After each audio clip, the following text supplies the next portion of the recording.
ದೇವರ ಪರಿಶುದ್ಧ ನಾಮಕ್ಕೆ ಸ್ತೋತ್ರವಾಗಲಿ. ದೇವರ ಪರಿಶುದ್ಧ ನಾಮಕ್ಕೆ ಸ್ತೋತ್ರವಾಗಲಿ. परमेश्वर की पवित्र नाम की महिमा हो. ಈಗಾಗಲೇ ಬಹಳಷ್ಟು ಸಮಯವು ಈಗಾಗಲೇ ದಾಟಿ ಹೋಗಿದೆ. समय बहुत ही बीत गया. ಎಲ್ಲರಿಗೂ ನಿದ್ರೆಯ ಸಮಯ ಎಂಬುದಾಗಿ ನಾನು ನೆನೆಸಿಕೊಳ್ಳುತ್ತೇನೆ. मैं समझता हूँ कि ये सोने की समय है. ಆದರೆ परंतु ನಾವು ಇಲ್ಲಿ ನಿದ್ರೆ ಮಾಡುವುದಕ್ಕಾಗಿ ನಾವು ಇಲ್ಲಿ ಸೇರಿ ಬಂದಿಲ್ಲ. हम यहाँ सोने के लिए नहीं आए हैं. ನಾವು ಕರ್ತನ ವಾಕ್ಯದ ಉಪದೇಶವನ್ನು ಕೇಳುವುದಕ್ಕಾಗಿ ಬಂದಿದ್ದೇವೆ. हम परमेश्वर की उपदेश को सुनने के लिए आए हैं. ನಾನು ನೆನೆಸ್ತೇನೆ, मैं सोचता हूँ कि ನಾವೆಲ್ಲರೂ हम सभी ಸಿದ್ಧರಾಗಿದ್ದೇವಾ ಎಂಬುದಾಗಿ ಒಂದು ಪ್ರಶ್ನೆಯನ್ನು ನಾವು ಹಾಕಿಕೊಳ್ಳಬೇಕು. हम सभी क्या तैयार है या प्रश्न अपने आप में ही एक डाल लेना जरूरी है. ನಾವೆಲ್ಲರೂ हम सभी ಸಿದ್ಧರಾಗಿದ್ದೇವಾ क्या हम तैयार है ಎಂಬುದಾಗಿ ये सोचकर ನಾವೊಂದು ಪ್ರಶ್ನೆಯನ್ನು ಹಾಕಿಕೊಳ್ಳಬೇಕಾಗಿದೆ. हम अपने आप के एक सवाल करना जरूरी है. ಈ ದಿನದಲ್ಲಿ ದೇವ ವಾಕ್ಯವನ್ನು ಮಾತನಾಡುವಾಗ आज के समय परमेश्वर के वचन जब बात कर रहा था, ಕೀರ್ತನೆಗಳು भजन संहिता 61ನೇ ಅಧ್ಯಾಯ 61वां अध्याय 1 ಮತ್ತು 2ನೇ ವಚನದಲ್ಲಿ ನಾವು ಓದುವುದಾದ್ರೆ, उसका पहला और दूसरा पद यदि हम पढ़ेंगे तो ದಾವಿದನು ಈ ಮಾತನ್ನು ಉತ್ತಮವಾಗಿ ಅಲ್ಲಿ ಬರೆಯುವನಾಗಿದ್ದಾನೆ. उत्तम रीति से दाऊद यहाँ उस वचन को यहाँ लिखता है. ಆದ್ರೆ ಅವನು ಬರೆಯುವಾಗ वह लिखते समय ತನ್ನ ಹೃದಯದಲ್ಲಿರುವಂತ ಭಾರದ ಅನುಭವದಿಂದ ಅವನು ಮಾತನಾಡುತ್ತಾನೆ. उनके जो दिल में इतनी भार अनुभव था वही वहाँ जाहिर कर रहा था. ಹತ್ತಲಾರದ ಮೇಲಕ್ಕೆ ನನ್ನನ್ನು ಹತ್ತಿಸು ಎಂಬುದಾಗಿ ನೋಡುತ್ತೇವೆ. उस पहाड़ पे मेरे लिए चढ़ना नामुमकिन है, परंतु परमेश्वर तू मुझे चढ़ा दे. ಕನ್ನಡದಲ್ಲಿ ಆ ಪದ ಈ ರೀತಿಯಾಗಿ ಬರೆಯಲ್ಪಡ್ತಾ ಇದೆ. कन्नड़ में जो पद इस तरह से लिखा है, ನಾನು ಹತ್ತಲಾರದ ಆಶ್ರಯ ಗಿರಿಯ ಮೇಲೆ ನನ್ನನ್ನು ಹತ್ತಿಸು ಎಂಬುದಾಗಿ ಹೇಳುತ್ತಾನೆ. मैं न चढ़ने वाले न होने वाले उस पहाड़ पे मैं चढ़ नहीं सकता हूँ, उस पहाड़ पे चढ़ा कर कर. ಈ ಲೋಕದಲ್ಲಿರುವಂತಹ ನಾವುಗಳು ಕೂಡ इस संसार में रहने वाले हम लोग भी, ನಾವು ಆತ್ಮಿಕ ಜೀವಿತದಲ್ಲಿ ಒಂದು ಸ್ಟೇಜ್ ಅಲ್ಲಿ ನಾವಿರುತ್ತೇವೆ. हम आत्मिक जीवन में एक स्टेज पर रहते हैं. ಆ ಆತ್ಮಿಕ ಜೀವಿತದಲ್ಲಿ ಆ ಸ್ಟೇಜ್ ಏನೆಂಬುದಾಗಿ ನಾವು ನೋಡುವುದಾದ್ರೆ, वो आत्मिक जीवन में एक स्तर क्या है यदि देखते हैं तो ಹಾಲು ಕುಡಿಯುವುದು ಒಂದು ಸ್ಟೇಜ್ ಆಗಿರುತ್ತದೆ.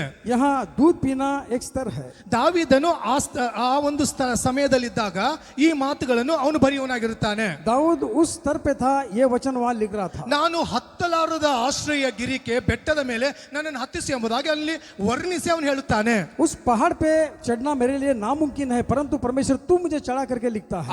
ಈ ಒಂದು ಅಂತ್ಯಕಾಲದಲ್ಲಿ अंतकाल समय में ದೇವರ ಆತ್ಮನು परमेश्वर की आत्मा ಈ ರೀತಿಯಾಗಿ ನಮ್ಮೊಟ್ಟಿಗೆ ಈ ದಿನ ಈ ಉಪದೇಶ ಬಹಳ ಪ್ರಾಮುಖ್ಯವಾದದ್ದು. आज के दिन ये उपदेश कहीं मायने रखते हैं. ನಮ್ಮ ಆತ್ಮಿಕ ಜೀವಿತದಲ್ಲಿ हमारे आत्मिक जीवन में ಉನ್ನತವಾದ ಬೆಟ್ಟಗಳಲ್ಲಿ ಹೋಗಿ ನಾವು ಮುಟ್ಟಬೇಕಾಗಿದೆ. ऊंची पहाड़ पे जाकर हम पहुंचना जरूरी है. ಯಾಕೆ ನಾವು ಉನ್ನತವಾದ ಬೆಟ್ಟಗಳಲ್ಲಿ ಹತ್ತಬೇಕೆಂಬುದಾಗಿ ನಾವು ಗಮನಿಸುವುದಾದ್ರೆ, क्यों ऊंचे पहाड़ पे जाके चढ़ना ये हमारे लिए जरूरी है. ಆ ಬೆಟ್ಟ ಅನ್ನುವುದು ಬಹಳ ಆತ್ಮಿಕ ವಿಷಯದಲ್ಲಿ ಬಹಳಷ್ಟು ಉನ್ನತವಾಗಿ ನಿಲ್ಲುವಂತದ್ದಾಗಿರುತ್ತದೆ. आत्मिक जीवन में वो जो पहाड़ है ऊंचे स्तर पे रहता है. ಅಲ್ಲಿ ನೀನು ಹೋಗಿ ಯಾವಾಗ ಇರ್ಲಿಕ್ಕೆ ಆಗ್ತದೋ, जब वहां जाके वहां बसेरे करते हैं तो ಸೈತಾನನಾಗಲಿ ಅಥವಾ ಲೋಕದ ಯಾವುದನ್ನಾಗಲಿ ನಮ್ಮನ್ನು ಮುಟ್ಟುವುದು ಬಹಳ ಕಠಿಣವಾಗಿರುತ್ತದೆ. शैतान हो, संसार के कोई भी विषय हो, वहां हमें छूने के लिए नामुमकिन है. ಒಂದು ಯಾವುದೇ ಶೋಧನೆ ಆಗಲಿ ನಮ್ಮನ್ನು ಬಂದು ಅದನ್ನು ಅಲಗಾಡಿಸಬೇಕಾದ್ರೂ ನೀನು ಆತ್ಮಿಕ ಜೀವಿತದಲ್ಲಿ ದೊಡ್ಡ ಬೆಟ್ಟವನ್ನು ಹತ್ತಿದಾಗ, आत्मिक जीवन में यदि किसी प्रकार की परीक्षा आते हैं तो हम ऊंची पहाड़ पे चढ़ के बैठते हैं तो ನೀನು ಬೀಳುವುದು ಸಾಧ್ಯವಾಗುವುದಿಲ್ಲ.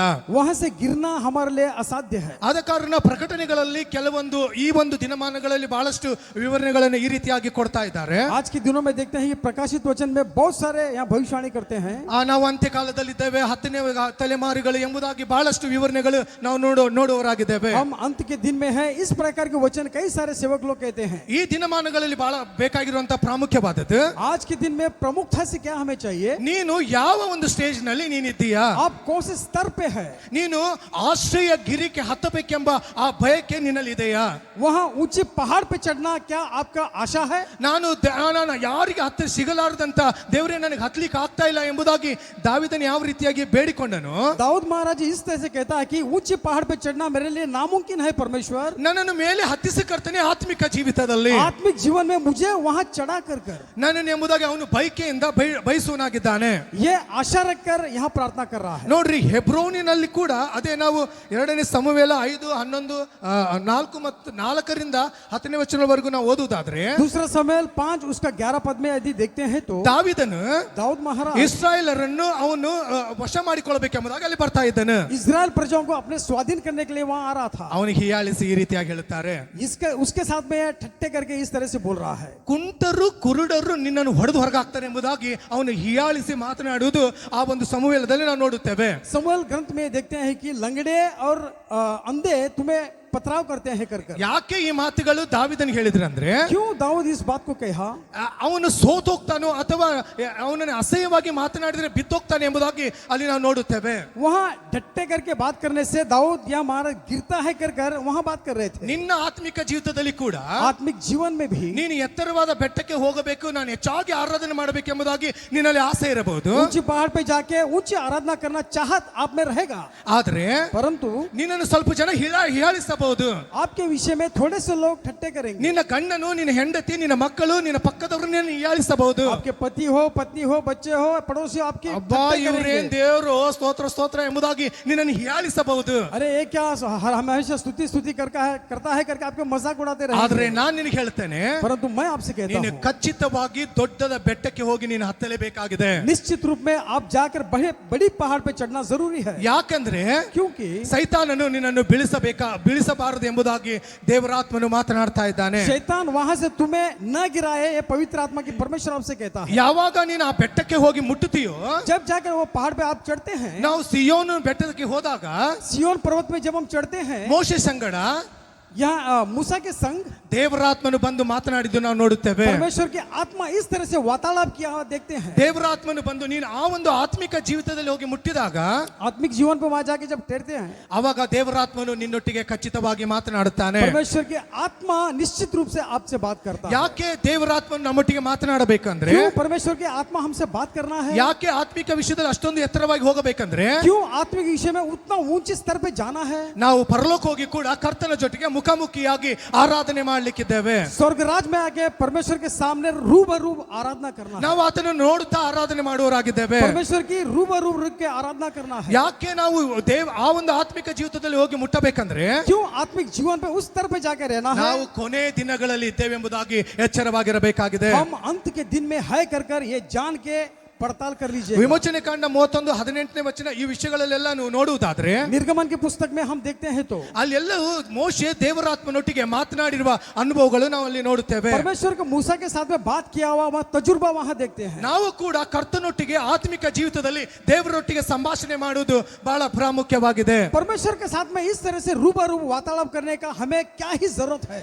ಯಾಕೆ ನಾವು ದೇವರೊಟ್ಟಿಗೆ ಆ ಒಂದು ಶಿಖರಗಳ ಮೇಲೆ ನಾವು ಹತ್ತಬೇಕಾಗಿದೆ? क्यों परमेश्वर के साथ में उस ऊंचे शिखर पे चढ़ना जरूरी है? ನಾವು ಎಂದಿಗೂ ಕದಲಾರದೆ ಬೀಳದಂತೆ ದೇವರು ನಮ್ಮನ್ನು ಆ ಸ್ಥಾನದಲ್ಲಿ ಇಡಬೇಕೆಂಬುದೇ ಕರ್ತನ ಆಸೆಯಾಗಿದೆ. हम अनंत काल में उस ऊंची पहाड़ से हम अटल ना हो, परमेश्वर इस तरह से हमें स्थिर करता है. ಆತನು ನಾವು ಎಲ್ಲರೂ ಏಕವಾಗಿದ್ದುಕೊಂಡು ಮಂದಿರಗಳನ್ನು ಕಟ್ಟುವುದು, ಎಷ್ಟೋ ಜನ ಮಂದಿರ ಬೆಳೆಸಬೇಕು, ಈ ಮಂದಿರಗಳನ್ನು ಹಾಳು ಮಾಡಬೇಕೆಂಬುದಾಗಿ ಆಸೆ ಪಡ್ತಾ ಇದ್ರು. हम एकता बनकर मंदिर बनाते हैं, परंतु कई सारे लोग मंदिर को गिराने की जब सोचते हैं तो ಸಭೆಗಳಲ್ಲಿ ಬಹಳಷ್ಟು ಸೈತಾನ ಮಾಡ್ತಾ ಇರುವುದು ರೊಕ್ಕದ ಅಥವಾ ಬಲಹೀನತೆ ಕಾರ್ಯಗಳು ಹೆಚ್ಚಾಗಿರುತ್ತದೆ.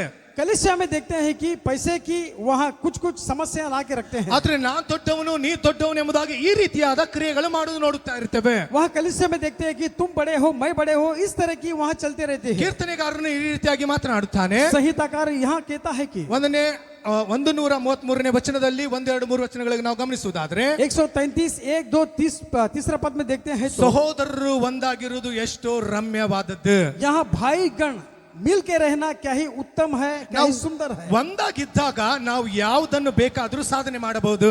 जब हम एकता में रहते हैं कुछ भी हम कर सकते हैं. ಈ ಮಂದಿರ ಕಟ್ಟುವುದಾಗಲಿ, कलिसिया बांधने विषय में हो, ಮಂದಿರನ್ನು ನಿರ್ಮಾಣ ಮಾಡುವುದಾಗಲಿ, परमेश्वर की भवन को बनाने के विषय में हो, ನಾವು ಆಸಕ್ತಿ ಉಳ್ಳವರಾಗಿರುತ್ತೇವೆ. वहाँ हम रुचि बन के रहना है. ನನಗೆ ಎದಕ್ಕೆ ಬಿಡಪ್ಪ ಈ ಮಂದಿರ ಕಟ್ಟುವ ವಿಷಯದಲ್ಲಿ ಎಂಬುದಾಗಿ ನಾವು ನೆನೆಸುವುದಾದ್ರೆ, अरे मुझे क्या छोड़ जाने दे करके यदि हम इस तरह से सोचते हैं तो ಕರ್ತನು ನಿನ್ನನ್ನು ಬಿಡುವುದಿಲ್ರಿ. परमेश्वर आपको नहीं छोड़ता है. ಕರ್ತನು ನಿನ್ನನ್ನು ಬಿಡುವುದಿಲ್ಲ. परमेश्वर आपको नहीं छोड़ता है. ಆದರೆ ಆತನು ನಿನ್ನ ವಿಷಯದಲ್ಲಿ ಅಯ್ಯೋ ನಾನು ಇಷ್ಟೆಲ್ಲ ಕಾರ್ಯ ಮಾಡ್ತಾ ಇದ್ದೇನಲ್ಲ, परमेश्वर सोचता है कि मैं मेरे बच्चे के विषय में इतना काम कर रहा हूँ. ನೀನು ಒಂದು ಸ್ಟೆಪ್ ಮುಂದೆ ಬರುವುದಾದ್ರೆ, एक कदम यदि आप आगे आते हैं तो ಕರ್ತನು ನಿನ್ನ ವಿಷಯದಲ್ಲಿ 4 ಪಟ್ಟು ಮುಂದೆ ಬಂದು ಬಿಡುತ್ತಾನೆ. परमेश्वर आपके विषय में क्या ही श्रद्धा दिखाता है. ನೀನು ಮಂದಿರವನ್ನು ಕಟ್ಟಿ ನೋಡು, आप मंदिर बना के देखिएगा, ನಿನ್ನ ಮನೆಯನ್ನು ನಾನು ಕಟ್ಟಿ ತೋರಿಸುತ್ತೇನೆ. आपके घर को मैं बना के दिखाऊंगा. ಕೆಲವು ನಾವು ಹಿರಿಯರನ್ನು ಸ್ವಲ್ಪ ಜನ ನಾವು ಗಮನಿಸಬಹುದು. हमारे बुजुर्ग को हम देखते हैं तो ಅವರು ತಮ್ಮ ಜೀವಿತದಲ್ಲಿ ಬಿದ್ದೋಗುದು ನಾವು ನೋಡ್ತಾ ಇರ್ತೇವೆ. उनके जीवन में वो लुढ़क गए हम देखते हैं. ಕ್ಷಮಿಸಬೇಕು, ಅವರ ಜೊತೆಯಲ್ಲಿ ಇದ್ದಿರೋದು ಬಿದ್ದೋಗುದನ್ನು ನಾವು ನೋಡುತ್ತೇವೆ. उनके संग रहने वाले लुढ़क गए देखते हैं। ಸ್ವಲ್ಪ ಜನ ಟ್ಯಾಕ್ಸಿ ಓಡಿಸಿದವರು ಇಲ್ಲಿ ಬಂದು ಚರ್ಚಿನಲ್ಲಿ ಕುಂದಿರ್ತಾರೆ. जो टैक्सी चलाने वाले यहाँ थोड़े लोग आके बैठते हैं। ಕೆಲಸದ ಕೂಲಿ ಕೆಲಸ ಮಾಡೋರು ಬಂದು ಇಲ್ಲಿ ಚರ್ಚಿನಲ್ಲಿ ರವಿವಾರ ಕುಂದಿರ್ತಾರೆ. मजदूर आके यहाँ कलीसिया में बैठते हैं। ಆದ್ರೆ ಸ್ವಲ್ಪ ಜನ ಅಲ್ಲಿ ಗಾಡಿ ಓಡಿಸ್ತಾ ಬೆವರು ಸುರಿಸ್ತಾ ಇರ್ತಾರೆ. वहाँ गाड़ी चलाते पसीना बहाते हैं। ಆದ್ರೆ ವ್ಯಕ್ತಿಗಳು ಬಂದು ರಜೆ ಮಾಡಿಕೊಂಡಿರೋರ ಹತ್ರ ದೇವ್ರ ನಮ್ಮದ್ರ ಹತ್ರ ರೊಕ್ಕ ತೆಗೆದುಕೊಳ್ತಾ ಇರ್ತಾರೆ. वहाँ छुट्टी लेके परमेश्वर की भवन में आके बैठने वाले कई सारे लोग हैं। ಈ 7 ದಿನ ಕೆಲಸ ಮಾಡೋರ ಹತ್ರ ರೊಕ್ಕ ಹೆಚ್ಚಿರ್ತದ, 6 ದಿನ ಕೆಲಸ ಮಾಡೋರ ಹತ್ರ ರೊಕ್ಕ ಹೆಚ್ಚಿರ್ತದ. जो 7 दिन काम करते हैं क्या उनके पास वेतन ज्यादा रहता है क्या 6 दिन रहने वाले के पास? ರವಿವಾರ ದಿನ ಗೋವಾದಲ್ಲಿ ಹೆಚ್ಚಾದ ಪೇಮೆಂಟ್ ಇನ್ನು ಅಥವಾ ಬಾಡಿಗೆಗಳು ಸಿಗಬಹುದು.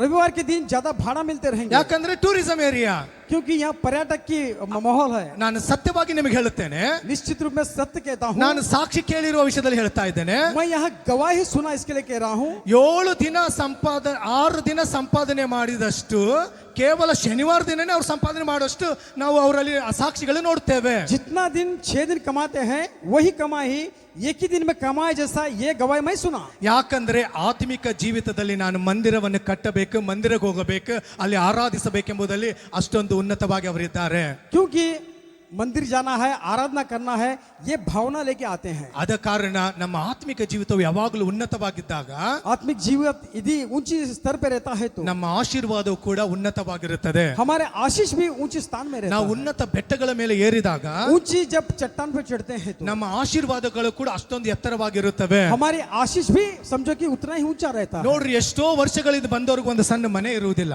सुनो कि कितने लोग इतना साल से है एक छोटा घर नहीं है। ದೇವರ ಮಂದಿರ ಬಂದು ಆರಾಧನೆ ಮಾಡುವವರು ಬಿಲ್ಡಿಂಗ್ ಮೇಲೆ ಬಿಲ್ಡಿಂಗ್ ಕಟ್ತಾ ಇರ್ತಾರೆ. परमेश्वर के भवन में आके जब आराधना करने वालों की घर पे घर है, ಅವರ ಮನೆಯಲ್ಲಿ ರೊಕ್ಕ ಇಲ್ಲದಿದ್ರು ಕೂಡ उनके घर में पैसा नहीं है तो भी ಅವರು ಗಂಡ ಹೆಂಡತಿ ಪ್ರೀತಿಯಿಂದ ಇರುತ್ತಾರೆ. वो पति पत्नी बड़े ही प्रेम से रहते हैं। ಅವರ ಮನೆಯಲ್ಲಿ ಸಂತೋಷವು ತುಂಬಿ ತುಳುಕ್ತಾ ಇರುತ್ತದೆ. उनके घर में खुशी यहाँ उमड़ आती है। ಯಾಕೆ ಈ ರೀತಿ ಇರ್ತದಂದ್ರೆ क्यों इस तरह से रहता है? ಅವರಲ್ಲಿ ಬೆಟ್ಟದಷ್ಟು ಉನ್ನತವಾದ ಆತ್ಮಿಕ ಜೀವಿತ ಅವರ ಕುಟುಂಬಗಳಲ್ಲಿ ಇದೆ. चट्टान की समान आशीष उनके परिवार में है। ನೀನು ಕೂಡ ಬೆಟ್ಟಕ್ಕೆ ಎದ್ದು ಬರಬೇಕಾಗಿದೆ. इसी चट्टान पे आप आना है। ನೀನು ಬೆಟ್ಟಕ್ಕೆ ಬಂದಾಗ चट्टान पे जब आते हैं तो ನಿನ್ನಲ್ಲಿ ಆಶೀರ್ವಾದ ಇರುತ್ತದೆ. आप में आशीष रहता है। ಸೈತಾನ ನಿನ್ನ ನೋಡಿ शैतान आपको देखकर ನಾಚಿಕೆ ಪಡುತ್ತಾನೆ. शर्मिंदा होता है। ದೇವರು ನಿನ್ನನ್ನು ಬೆಟ್ಟಕ್ಕೆ ಏರಿಸಬೇಕೆಂಬುದಾಗಿ ಇಷ್ಟಪಡ್ತಾ ಇದ್ದಾನೆ. परमेश्वर ऊंची चट्टान पे आपको चढ़ाना चाहता है। ಆತನು ನಿನ್ನ ಪರಲೋಕದ ಆ ಒಂದು ಲೋಕಕ್ಕೆ ನಿನ್ನ ಒಯ್ಯಬೇಕೆಂಬುದಾಗಿ ಈ ವಚನಗಳು ನಿನ್ನೊಟ್ಟಿಗೆ ಮಾತನಾಡ್ತಾ ಇವೆ. स्वर्ग राज में ले जाए परमेश्वर की ये वचन आपसे बात करता ಈ है। ಒಂದು ಚಿಕ್ಕ ಮಂದಿರ ये छोटा सा जो कलीसिया ದೊಡ್ಡ ಮಂದಿರ ಆದ ಮೇಲೆ बड़ी सी भवन जब होता है, ಇಲ್ಲೇನು ಕಲೆಕ್ಟರ್ ಇದ್ದಾರೆ ಏನ್ರಿ ಎಂಬುದಾಗಿ ಜನರು ನೋಡುವ ರೀತಿಯಲ್ಲಿ ಆಗ್ತದೆ. यहाँ प्रजा अचंभित होते हैं क्या इनके कलीसिया में कलेक्टर है क्या? ಇಲ್ಲೇನಾದ್ರು ಡಾಕ್ಟರ್ ದೊಡ್ಡವ್ರು ಇದಾರೆ ಏನ್ರಿ ಅಂತ ನೋಡ್ತಾರೆ. क्या बड़े बड़े नौकरी करने वाले डॉक्टर है क्या? ಯಾಕೆ ಈ ರೀತಿಯಾಗಿ ನೋಡ್ತಾರಂದ್ರೆ क्यों इस तरह से अचंभित होते हैं? ನಮ್ಮ ಮಂದಿರಗಳು ಕಟ್ಟಲ್ಪಡ್ತಾ ಇಲ್ಲ, हमारे जो भवन या बनाए नहीं जा रहे हैं, ಆದ್ರೆ ಕರ್ತನ ಈ ಹೋಸನ್ನ ಮಂದಿರದಲ್ಲಿ ಮಂದಿರಗಳು ಕಟ್ಟಲ್ಪಡ್ತಾ ಇವೆ. परंतु होसन्ना के जो संस्थान मंदिर इस तरह से बनाए जा रहे हैं। ಯಾಕೆಂಬುದಾಗಿ ನಾವು ಪ್ರಶ್ನೆ ಮಾಡಿ ನೋಡುವಾಗ क्यों अपने आप में यदि सवाल करते हैं, ಇಲ್ಲಿ ಆತ್ಮಿಕದಲ್ಲಿ ಬೆಟ್ಟದಷ್ಟು ಉನ್ನತವಾದ ವ್ಯಕ್ತಿಗಳಿದ್ದಾರೆ. आत्मिक रीति में ऊंचे पहाड़ के समान इतने बढ़ चुके हैं। ಅವರ ಆತ್ಮಿಕ ಹೃದಯ ಪವಿತ್ರ ಆತ್ಮನಿಂದ ತುಂಬಲ್ಪಟ್ಟಿದೆ. उनके जो आत्मिक हृदय पवित्र आत्मा से भरा है। ಯಾಕಂದ್ರೆ ಮಂದಿರ ಕಟ್ಟುವುದರಲ್ಲಿ ಉನ್ನತವಾದ ಶಿಖರದಷ್ಟು ಆಲೋಚನೆ ಇಟ್ಟಿದ್ದಾರೆ. क्योंकि मंदिर बनाने के विषय में ऊंची ऊंची ख्याल उनमें है। ನಾನು ಯೂಟ್ಯೂಬ್ ಕಾರ್ಯಗಳನ್ನು ನೋಡುವಾಗ मैं यूट्यूब जब देखता हूँ, ಅಲ್ಲಿ ಓಪನಿಂಗ್, यहाँ ओपनिंग, ಅಲ್ಲಿ ಓಪನಿಂಗ್, यहाँ ओपनिंग, ಇಲ್ಲಿ ಓಪನಿಂಗ್, यहाँ ओपनिंग, ಹೆಂಗ್ರಿ ಆಯ್ತಿದು?